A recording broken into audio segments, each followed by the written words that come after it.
Yes. Yumrudik kolbaya ammonium klorid və A maddəsinin qarışığını əlavə edərək qızdırıldı. Reaksiya keçidində B duzu və qaz halında olan XZ maddələri alındı.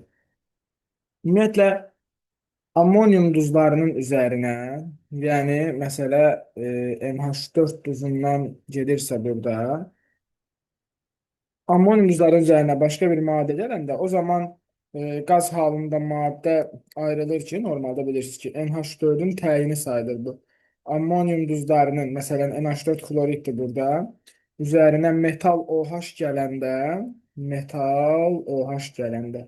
bu zaman NH4 OH ilə görüşür, yəni deyək ki, və amoniak və su qazı ayrılır. Bir də metal da kloridlə görüşür, metal klorid alınır. Yəni burada hər hansı bir metal OH-ın olması lazımdır. Gərək duz yox, gəldiyimiz A maddəsi hər hansısa bir əsas olsun.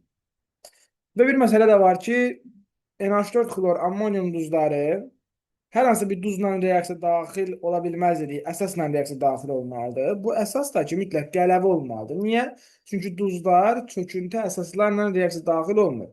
Yəni metal OH hər hansısa bir qələvidir deməli ki, oradan qaz ayrıla bilsin.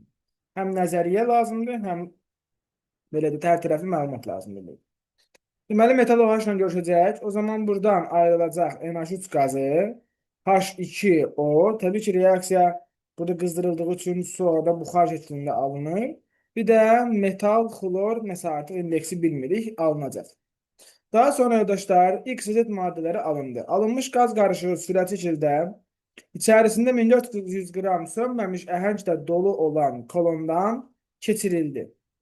Z maddəsinin bir miqdarı kolonla kolbanı birləşdirən borunun divarında kondensləşdi. Və təcrübə yekunlaşdıqda, deməli, yoldaşlar, burada, baxın, alınan X və Z maddələri, buradan gəlir sürətlə keçir, gəlir bu kolondan, sönməmiş əhəng olan kolondan keçir, gəlir bu yuxarıda toplanır. İndi X qazı görürəm ki, bu kolondan keçib toplanıb, amma Z orada tutulur. Dedik ki, artıq anladıq ki, biri bunlardan sudur, biri amoniak qazıdır. Biri su buxarı kimi ayrılır, biri də amoniak qazıdır. Və məlum olur ki, əgər X qazı sönməmiş əhəng olan yerdən keçib gedirsə, X gərək NH3 olsun. Çünki NH3 qazı əsası xassəli olduğu üçün, əsası xassəli maddə sönməmiş əhənglə, kalsium O ilə, kalsium OH2 ilə reaksiya daxil olmur. Amma su buxarı kalsium ilə reaksiya daxil olur, orada ilişib qalır. Ümumiyyətlə, bu tərz proseslərdə alınan qazı qurutmaq üçün.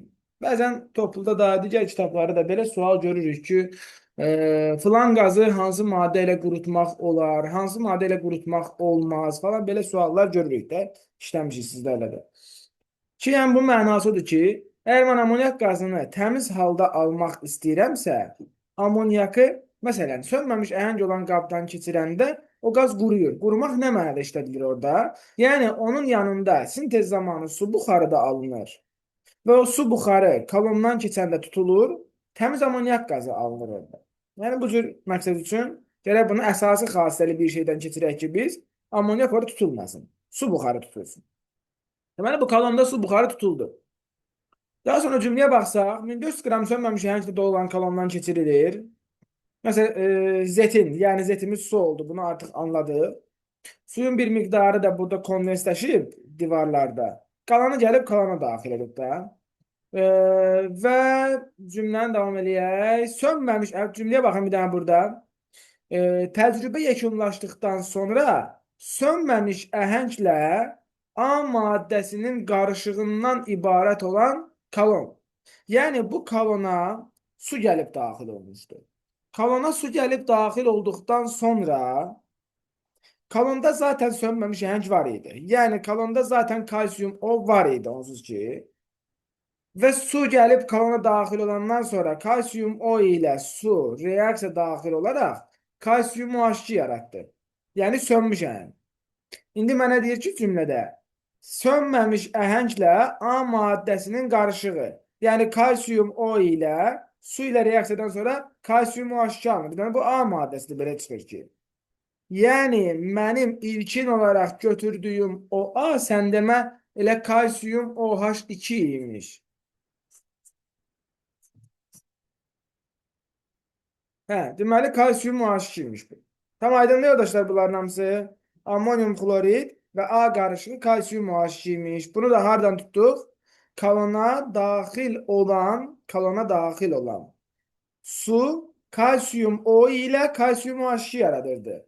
Cümlədə isə demişəm ki, kalsium O ilə sönməmiş əhəng ilə A maddəsinin qarışığı. Oradan tutulur ki, artıq A deməli kalsium OH2-dir. İndi reaksiyalarımızı onun əsasında tamamlayaq. NH4 xlor üstə gəlinsin kalsium OH2 alınır. NH3 plus H2O üstə gəl kalsium xlor 2. Bərabərləşdirsək, bura bir dənə 2 assaq, bura bir dənə 2 assaq, 2 də suya assaq, məncə bərabər olur. Davamında deməli, cümləyə diqqət eləyək. Kalonun kütləsi 1400 qram idi. Bu kalon 1400 qram idi özü. İçindəki daha doğrusu maddə. Kalonun boş kütləsi isə 900 qram idi. 1400 plus 900 eləyir 2300 qram. Və kalona su daxil olandan sonra kalonun kütləsi olub 2336 qram. Normalda kalonla içindəki maddənin kütləsi bir yerdə 2300 eləyirdi. Amma su daxil olandan sonra isə 2336 qram olub. Deməli, kalona daxil olan suyun kütləsi 36 qram imiş. Onda gəlin, biz reaksiyamızı kalona daxil olan kalsium O üstə gəl H2O alınır kalsium OH2.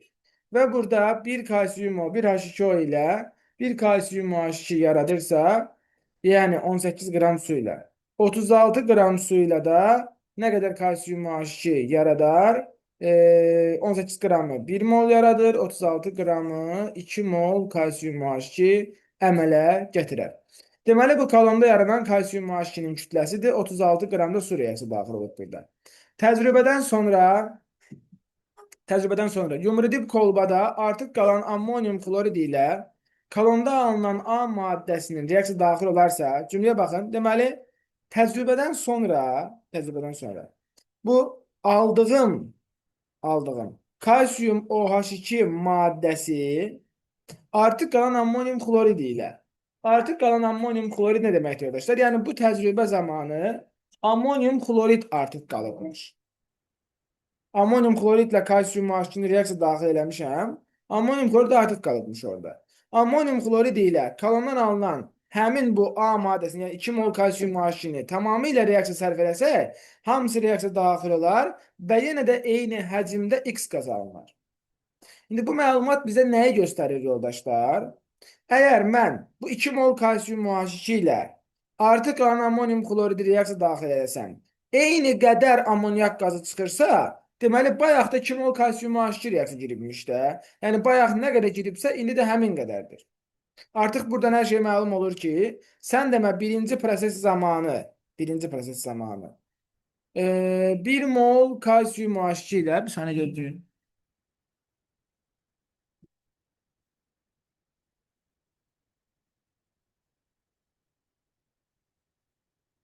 Deməli, 1 mol kalsium OH2 ilə 2 mol NH4 xlor reaksiya daxil olur. Görürsünüz ki, yoldaşlar. Mən buradan 2 mol kalsium OH2 almışamsa, deməli, o 4 mol NH4 xlor ilə reaksiyaya daxil olar. 4 mol NH4 xlor ilə. İndi, baxın, gəlin belə eləyək istəyirsinizsə. Burada mən reaksiyaların hər ikisini yazmışam. Bu, birinci yazdığım, bu bir yazdığım reaksiya. Bu yumridib kolbada gedən reaksiyadır. İkinci yazdığım reaksiya kalonda gedən reaksiyadır.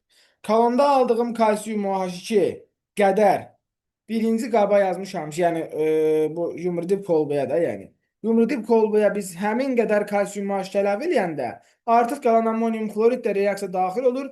Eyni qədər amonyak qazı alınır cümləsi bizə onu göstərir ki, elə sən demə, birinci baş verən prosesdə 2 mol kalsium OH2 reaksiya daxil olunur. Deməli, 1 mol kalsium OH2, 2 mol NH4 xlor reaksiya daxil olursa, 2 mol kalsiyum OH2 var idi. Bu 4 mol NH4 xlorla reaksiya daxil olar və 2 mol NH4 xlordan 2 mol amonyak qazı alınırsa, 4 mol NH4 xlordan 4 mol amonyak qazı alınar. Deməli, X maddəsinin reaksiyanı yazmışam zaten, əmsallaşdırmışam. Reaksiyaların hər ikisini yazmalıyıq. Kolbada baş verən, kolonda baş verən yazdıq. Reaksiya zamanı alınan X maddəsinin formulu. X maddəsi NH3'dür yoldaşlar. Bu ikinci meyarımız. Onun formulunu yazmalıyıq. Və onun kütləsini yazmalıyıq. 4 mol NH3 alınıb.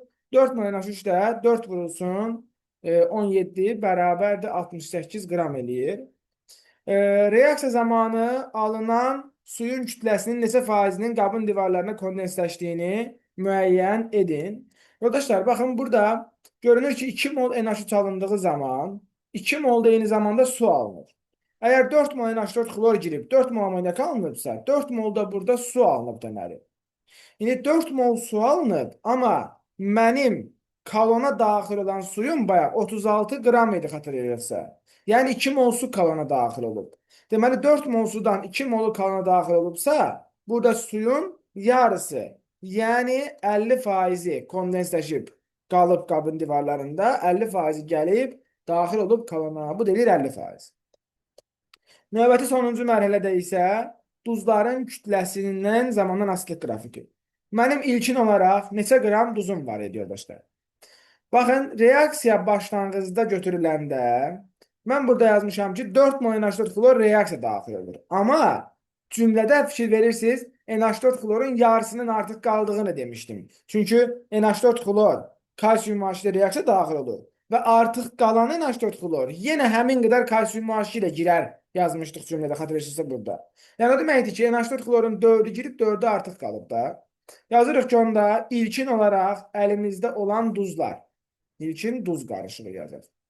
8 mol NH4 xlor, 8 mol NH4 xlor. Başqa duz yoxdur. Bu ilkin duz qarışığıdır. İlkin duzdur daha doğrusu bu. O birisi də duz deyil ki, kalsiyum OH2'dir. Deməli, bu ilkin duzdur və sonraki duza baxaq. Bu ilkin olsun, bu da sonraki duz. Sonraki duzu isə deməli, NH4 xlorun 4 molu girdi. 4 mol NH4 xlor artıq qaldı. Bir də reaksiya nəticəsində 2 mol NH4 xlordan 1 mol kalsiyum xlor 2 alınır. 4 molundan 2 mol kalsiyum xlor 2 alınır. 2 moldan 1 mol, 4 moldan 2 mol kalsiyum xlor 2 alınır. Və yazıram 2 molda kalsiyum xlor 2. Və burada bu da bizim son duzumuzun kütləsidir. İndi ilkin duzun kütləsini hesablayaq, tapaq bir dənə. Deməli, bir dəqiqə. 50,5'də desəm, vurulsun 8. Desəm 428, 4 mol NH4 xlorun kütləsi eləyir, 428.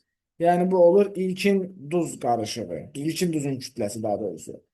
Təcrübədən sonra isə 4 mol bundan olur. Üstə gələk 2 vur, kalsiyum xlor 2 məncə 111 idi də məncə. 436 da bu eləyir. Elə bil 428-dən başlayır duzun kütləsi. 428-dən başlayır. Və 436-ya qalxır belə duzun kütləsi. 428-dən 436-ya. Qaldı ki, duzun kütləsi bu cür dəyişir. Mənim axırda NH4 xlor qalır ki,